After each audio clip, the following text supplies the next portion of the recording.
இது மகிமை நேரம்.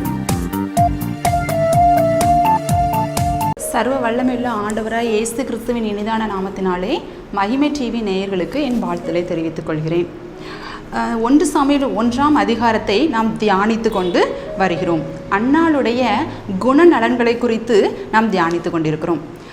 நம் கடந்த நாட்களிலே அன்னாள் ஆலயத்திற்கு நன்மை குறைபாடு இருந்த போதிலும் கூட ஆலயத்திற்கு சென்றதை நாம் பார்த்தோம்.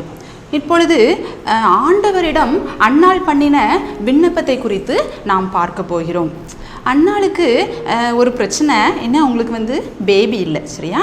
இப்போது அவங்களோட நாச்சியார் அவங்கள ஏதோ கொஞ்சம் ஹர்ட் பண்ண மாதிரி பேசினதுனால அவங்க அழுதுகிட்டே இருக்காங்க. அழுதுகிட்டே இருக்கும்போது இப்போது எல்கானா அவங்களுக்கு பிரியமான கணவர் தான், சரியா? எல்கானா அன்னாள்கிட்ட கேட்குறாங்க, நீ ஏன் அழுற, ஏன் சாப்பிடாமல் இருக்க, 10 குமாரர்களை பார்க்கலும் நான் உனக்கு அதிகம் இல்லை அப்படின்னு சொல்லிட்டு நல்லா கேரிங்காக பேசுகிறாங்க. என்ன எவ்வளோ அன்பான கணவரில் அவங்க அழுதுட்டு இருக்கும்போது, மனைவி அழுதுட்டு இருக்கும்போது கேரிங்காக எல்லாமே கேட்குறாங்க. ஆனால் இந்த அன்னாள் பாருங்க, அங்கே எல்கானா கிட்ட எதுவுமே அவங்க சொல்லலை.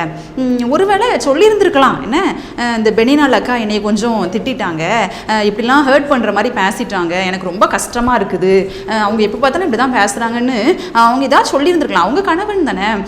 ஆனால் ஒருவேளை அவங்க சொல்லியிருந்தாங்கன்னா அப்புறம் பயந்துட்டே இருக்கணும்னு, நம்ம ஹஸ்பண்ட் நம்ம பெனினால் அக்காட்ட போய் சொல்லியிருப்பாங்களோ, அடுத்து ஏதாவது சண்டை வந்துடுமோ அப்படின்னு சொல்லிட்டு அவங்க பயந்துட்டே இருக்கணும். ஆனால் இந்த அன்னாள் ஞானமுள்ள பெண், என்ன அவங்க மனுஷங்க கிட்ட எதுவுமே சொல்லலை. இப்போ நம்ம ஆலயத்தில் போய் ஆண்டவர்கிட்ட நம்ம அறிக்கையிடலான்னு சொல்லிட்டு ஆலயத்துக்கு போகிறாங்க. அந்த போகும்போது அந்த வாசலண்டையில் யார் இருக்கா? ஏலி இருக்காங்கன்னு. ஏலி ஒரு பெரிய ஆசாரியர். இப்போது நம்ம ஒரு கஷ்டத்தில் இருக்கும்போது ஏதாவது ஒரு ஊழியக்காரங்க அந்த பக்கமாக வந்தாங்கன்னா உடனே நம்ம என்ன பண்ணுவோம்? ஆண்டவராக பார்த்து தான் இந்த ஊழியக்காரரை அனுப்பியிருக்காங்க, எனக்கு இவ்வளோ ப்ராப்ளம் இருக்குது, நீங்கள் எனக்காக ப்ரேயர் பண்ணுங்கன்னு சொல்லிட்டு எல்லாமே நம்ம என்ன பண்ணியிருப்போம்? அவங்ககிட்ட சொல்லியிருப்போம். நம்ம காரியத்துக்காக நம்ம ஜெபிக்கிறோமோ இல்லையோ, பார்க்குற எல்லார்ட்டையும் எனக்காக ப்ரேயர் பண்ணிக்கோங்க, எனக்காக ஜெபிச்சுக்கோங்கன்னு எல்லார்கிட்டையும் சொல்லியிருப்போம். ஆனால் இந்த அண்ணாலம்மா ஏலியை பார்க்கவே இல்லை. அவங்க போய் ஆண்டவருடைய சமூகத்தில் போய் என்ன பண்ணுறாங்க? விண்ணப்பம் பண்ணுறாங்க. கர்த்தருடைய சமூகத்தில் போய் என்ன பண்ணுறாங்க? அழுது அவங்களுடைய எல்லா துக்கங்களையும் துயரங்களையும் அவருடைய பாதத்தில் ஊற்றி விட்டாங்க. அவங்க எப்படி பாடியிருப்பாங்க? விண்ணப்பத்தை கேட்பவரே, என் கண்ணீரை காண்பவரே, சுகம் தருபவரே, ஸ்தோத்திரம் ஏசையா, உம்மால் கூடும் எல்லாம் கூடும், ஒரு வார்த்தை சொன்னால் போதும், உம்மால் கூடும் எல்லாம் கூடும், ஒரு வார்த்தை சொன்னால் போதும், ஐயா ஒரு வார்த்தை சொன்னால் போதும் அப்படின்னு சொல்லிட்டு அவங்க மனசில் இருந்த எல்லா கவலைகளையும் ஆண்டவரிடம் போய் சொன்னாங்க.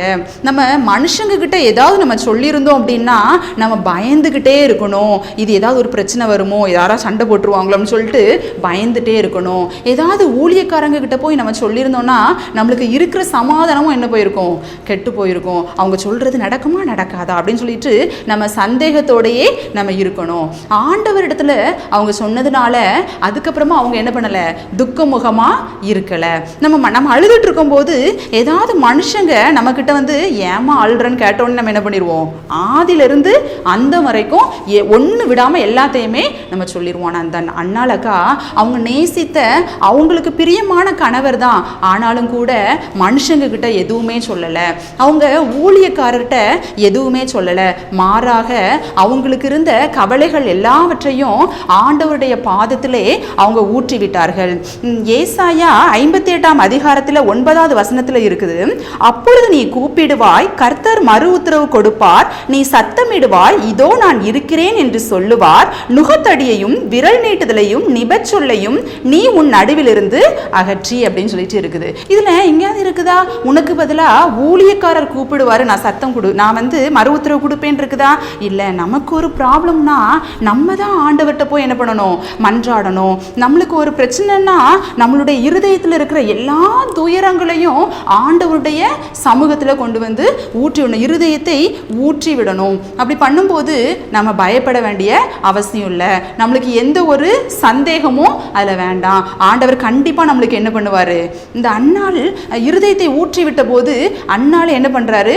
ஆண்டவர் நினைத்தருளினார். அதுபோல பிரியமானவர்களே, உங்களுக்கு ஏதாவது கவலைகள், உங்கள் பிள்ளைகளை குறித்த பாரம், கடன் பிரச்சனை, ஏதாவது ஒரு இது இருந்துச்சுன்னா, ஒரு இக்கட்டான சுச்சுவேஷனில் நீங்கள் இருந்தால் அதை மனுஷங்க கிட்ட நீங்கள் சொல்லாதீங்க.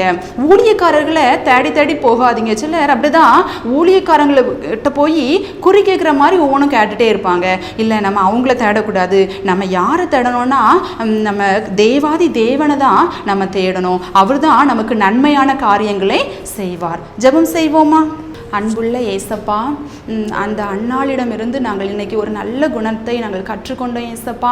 எங்களுக்கு ஏதாவது ஒரு பிரச்சனைனா நாங்கள் மனுஷங்க கிட்ட ஓடக்கூடாது ஏசப்பா, ஊழியக்காரங்க கிட்ட ஓடக்கூடாது ஏசப்பா. நாங்கள் உண்மையே நோக்கி பார்க்கணும் ஏசப்பா. இப்பொழுது கூட நிகழ்ச்சியை பார்த்து கொண்டிருக்கிற இந்த பிள்ளைகள் எல்லாரும் உண்மை நோக்கி விண்ணப்பம் பண்ணுகிறார்கள். இவங்க விண்ணப்பம் பண்ணுகிறதுக்கு நீங்கள் மறு உத்தரவு கொடுங்க ஏசப்பா. ஏற்ற சமயத்திலே நீங்கள் அவங்களுக்கு ரெட்டிப்பான சந்தோஷத்தினால் அவங்க நிறைக்க போகிறபடியால் உமக்கு நன்றி. ஆமேன். இயேசுவின் மூலம் ஜெபிக்கிறோம் ஜீவனும் பரிசுத்தமுள்ள நல்ல பிதாவே. ஆமேன்.